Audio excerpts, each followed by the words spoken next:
this statement from Barack and Michelle Obama, which does not endorse Kamala Harris. Are they seriously about to have Kamala try to go against Trump?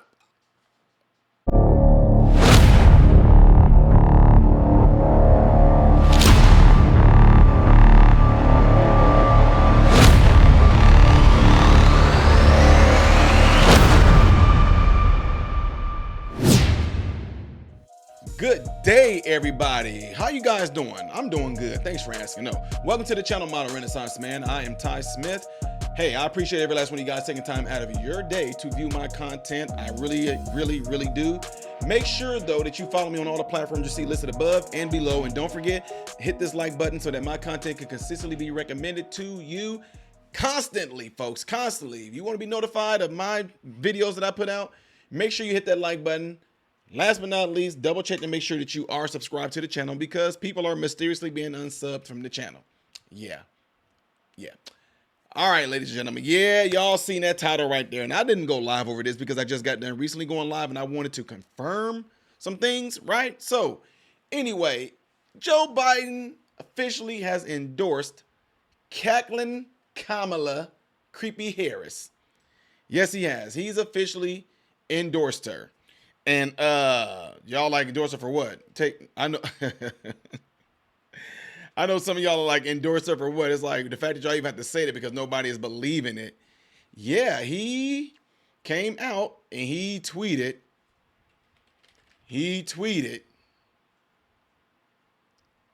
that what do you even call it now? Whenever you're on Twitter and you type something, do you even call it tweeting anymore? What do you call it since it's not considered to be any type of tweeting? I don't know what you call it. Anyway, all right, I got it for you, ladies and gentlemen. Here it is right here. Bam. My fellow Democrats, I have decided not to accept the nomination and focus all my energies on my duties as president for the remainder of my term. My very first decision as the party nominee in 2020 was to pick Kamala Harris as my vice president, and it's been the best decision I've made today. I want to offer my full support and endorsement for Kamala to be the nominee of our party this year. Democrats, it's time to come together and beat Trump. Let's do this. Yeah, well, they didn't want to do it. But before they didn't want to do it, I'm going to give you a little bit more on this little whole endorsement thing right here. You bet. Now I'd like to bring in my colleague, senior congressional correspondent Chad Pergram. Chad, your reaction to this earthquake in American politics, and what are you picking up from top lawmakers on the Hill?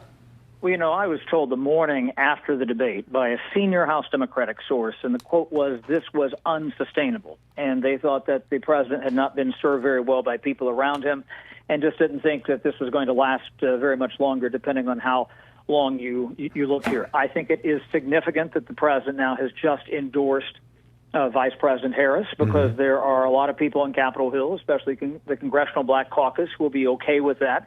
To have some sort of wide open process or something like that was going to be extremely messy. This is messy enough as it is. People kept talking about the concept of having a brokered convention. I pointed out to people that it wouldn't necessarily be a brokered convention, but it would be a convention. The idea that, these delegates, these people who have, voted for President Biden and Harris in the primaries here, those delegates are pledged to them, but not bound to them until they have that roll call vote. Supposed to be an electronic roll call vote in early August. That'll probably change in some form now, depending on what happens, or some people will probably push for the convention. The other thing that I noticed here is that very quickly we were starting to get statements, Mike, from vulnerable Democrats. Kim Schreier, who's a Democrat from Washington State, Tammy Baldwin, who's a Democratic senator in Wisconsin. That's a battleground state there. And immediately, endorsing what President Biden has done here because, things were not going to look good for people who represent districts in states like that down ballot. Now you have what's going on the Republican side of the aisle, and this is really significant here, where you're starting to have people like Elise Stefanik, the Republican conference chair, Richard Hudson, the chair of the NRCC from North Carolina, immediately, and we knew that this was going to happen, they're starting to say, look, if the president cannot run for re-election, then he ought to step down. How is he fit to serve? Right. And, we're going to have inquiries this week, Mike, into the shooting of former President Trump. There might be inquiries into this as to what the health of the president might be. Chad, I covered former House Speaker Nancy Pelosi day in and day out with you for a decade. You've covered her for several decades. What about her role in terms of trying to convince President Biden it was time for a change and basically trying to protect her Democratic members? Yeah, that was something that she was really worried about. And it was obvious, just not from Pelosi, but others who had a hand in this, that they had to address what was going to happen down ballot. And the idea was to start with a gentle push, and then it started to be more of a wave, and then it started to be a tidal wave, and then it was getting to maybe a tsunami. In fact, I think that we were probably going to have some of this last week had it not been for the shooting a week ago. It was a week ago Saturday that Chuck Schumer went to Rehoboth, did not announce this, and met with President Biden. And that statement, that just the fact that he had met, it came out seconds before the shooting. And so any conversation about this was kind of put off for about a week. And we've just gotten a statement here, Mike, from the majority leader in the Senate, Chuck Schumer. He says Joe Biden has not only been a great president and a great legislative leader, but a truly amazing human being. Joe, today shows you are a great patriot and a great American. And, Democrats just saw no upside. And again, this was the amazing thing for weeks now on Capitol Hill since that debate. There was that meeting over at the Democratic Senatorial Campaign Committee a week ago Thursday, where all the Democrats I talked to, nobody really wanted to say much. And they were saying, well, it's his decision and things like this. But we didn't get the sense from anybody that they were, I shouldn't say anybody, but very, very few, that they were really full bore behind Joe Biden, or they were doing it with a caveat. And that's where 2 weeks ago we had this conference call among House Democrats where many of them were starting to say very frank things and throw him under the bus and say, in the words of Don Beyer, he was feeble and they liked him, but he couldn't put two sentences together. Information from that leaked out, and then members had to dial it back because it was obvious this wasn't going as quickly as they thought it could go, Mike. Chad, understandably, there's intense focus on the race for the White House, but the building you covered day in and day out, a third of the Senate is up for re-election with a tough map for Democrats, and the entire House of Representatives is on the ballot. So what about the balance of power? If we're looking at former President Trump returning to the White House, potentially, we'll see what the voters decide, but what about perhaps the argument from senior Democrats, which I've heard about being a check on a Trump presidency? What about that? Yeah, that's something that they were very concerned about, losing, all three, the House, the Senate, and the White House. Holding the Senate is a tough battle to start with. That's going to be very challenging for the Democrats, no matter what. And that's why you had people like Sherrod Brown and John Tester coming out. Brown just Friday, but Tester a little bit earlier, saying, look, it's time for you to step aside, Mr. President. The House, they always thought that was within range, certainly because it was a narrow majority, but also because you had, they didn't think that the Republicans in the House were in utter turmoil at times. So they had trouble passing defense bills. They burned through two speakers, couldn't elect multiple people as speaker, trying all sorts of resolutions all the time. Democrats would always point to the loudest people in the room, Marjorie Taylor Greene and Lauren Boebert. You get the idea here. And so they're like, if we can't beat that, then, we're not doing anything right at all. And so that's where I think that this was kind of a salvaging process here. Now, does this salvage things? That's the question that people just don't know. Does it help? And, keep in mind that Democrats have been tarred by this for a while now, that you've had Republicans. I remember this early on when they started to talk about the border crisis. They said, they had appointed Vice President Harris as the border czar, and they had criticized and they had developed a library of information against her, saying she's not doing very good with the border. That is one of the primary 4 to 5 issues on the ballot this fall. And if Republicans can turn that around and say, well, you thought it was bad with Biden, it's really not going to be much better with the border czar, Vice President Harris. That's something that Democrats, are very vulnerable on. Republicans can use against them. And one other thing that's going to be very, very important here, Mike, is who is she going to pick? If she's, in fact, the one as her running mate, is it going to be a moderate? Is it going to be somebody like Andy Beshear? Someone had put to me earlier today, maybe someone like Tim Ryan, the former congressman who lost to J.D. Vance from Northeast Ohio. and would match up very well with him on the stage there. Is that where maybe this is where maybe House and Senate Democrats weigh in more if the torch is in fact passed, fairly seamlessly to Vice President Harris? And I'm not saying that that's going to, be a done deal either here.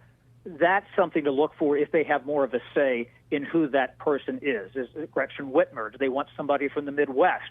If it's going to be a woman, do they have to have a man? Do they want to have two minorities on the ticket? There's a million different ways to spin this right now. Yeah, so you saw that, you heard all that. Right now, y'all probably like, okay, dude, we heard all that, what they said and all that, but you said something about they didn't want to do it. What are you talking about, Ty? I'll bring it up again at the end right here. He said it's time to come together and beat Trump. Let's do this. The only problem is they don't want to come together because Obama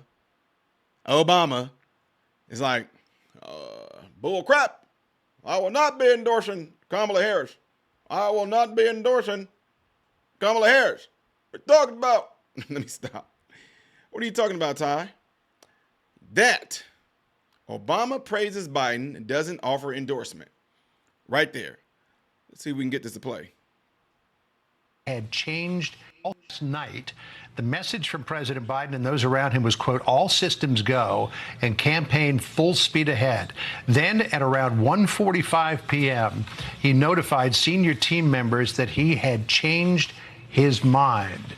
Let's get to what might have changed his mind, Brett, but also this statement from Barack and Michelle Obama, which does not endorse Kamala Harris. Bill Clinton, Hillary Clinton have come out to endorse her. President Biden endorsed her. But here's what the Obamas say. We will be navigating uncharted waters in the days ahead, but I have extraordinary confidence that the leaders of our party will be able to create a process from which an outstanding nominee emerges. Ouch. Yeah. Last night. Yes, we can. I want to pick Kamala Harris. No, we can't. Yeah, you heard it right there, ladies and gentlemen. And this is going to be kind of interesting because if you got the Clintons, who we all know they're powerful because you stay close to the Clintons, you turned up not living anymore. Same thing with the Obamas. You get real close with them, you turned up not living anymore. Both of them got really strange things that can happen to people. For example, the Clintons had somebody that mysteriously suicided himself in the back. Yeah, he's like shot in the back, and they ruled it a suicide. Well, Barack Obama and them had a chef that was an awesome swimmer. Awesome swimmer, backstroke and everything, and he was found drowned in 8 feet of water. Yeah, so this is going to be interesting, this little power, I don't know if you want to call it a power struggle within the Democratic Party, but this is going to be interesting how things come out because, of course, they want Kamala. And then Obama, them like, They said Michelle and Barack. Interesting. They didn't say Bill Clinton and Hillary Clinton. They just said the Clintons. So they didn't say the Obamas. It's interesting. They said Michelle and Barack. Anyway, folks, I just wanted to give y'all that little update right there and let y'all know, what the deal is. I want to know what y'all thoughts are on it. Before this video is over with, make sure you do what you see right there in that visual right there, making sure that thumbs up button is pressed. What are y'all thoughts on this? You think it's going to be Newsom? We already know that they got Kamala. He's endorsing Kamala, so we know she's one of the people there. Who do you think the Obamas are going to go after? Perhaps it may be Michelle. No, let me stop. It might be Michelle, right? It might be a Newsom. I don't know. It might be Shapiro, who they were thinking about. I do not know. But what we do know as of right now, that Kamala is one. And that is not going to go, it's not going to go well for anybody to probably go run up against Trump. But we shall see. Don't forget, guys, I want to see what y'all thoughts are on this in the comment section, all right? Let's go.